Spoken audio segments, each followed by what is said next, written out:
কাল দিব ননদের বাড়িতে একটু বড়ি দেব চাল কুমড়ো দিয়ে।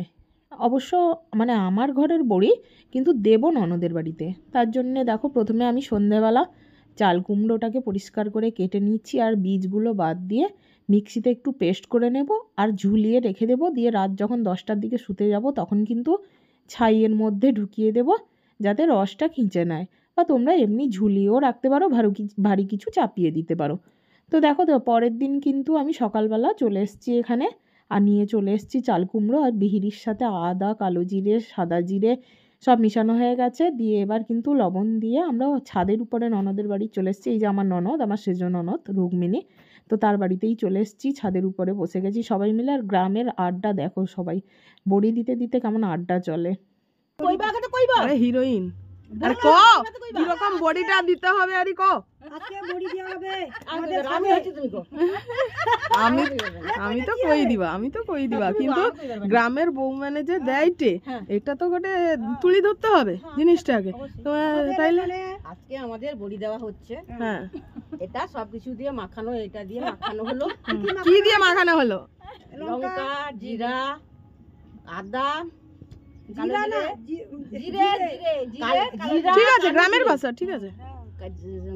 কালো জিরে আর এমনি জিরে, আচ্ছা, দিয়ে এগুলো মাখানো হলো। আর চাল কুমড়োটাকে কি করছো গো?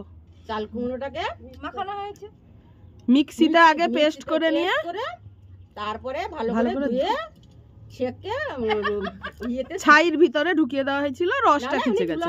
হ্যাঁ, এমনি ঝুলানো ছিল, দিয়ে তাতে বিহিরির মধ্যে মিশিয়ে দেওয়া হয়েছে। বিহিরির মধ্যে সব দিয়ে সকালে সবকিছু দিয়ে মাখানো হবে।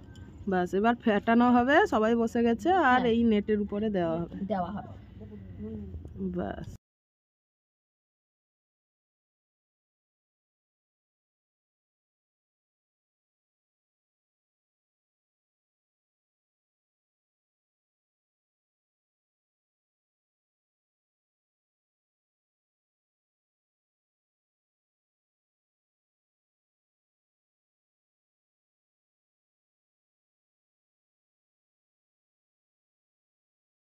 না, বড়ি দিতে দিতে ভাবলাম তোমাদের একটু গ্রামের পরিবেশটা একটু ঘুরিয়ে দেখাই।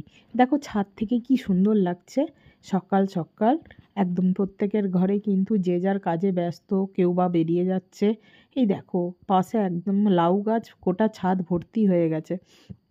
তো এগুলো আমরা শহরের মানুষরা খুব একটা দেখতে পাই না। এবার দেখো আমার বড়িগুলো দেওয়া হয়েছে কি সুন্দর করে, আর মাসিমা আর ওই বৌদি মিলে দুজনেই বড়িটা দিচ্ছে।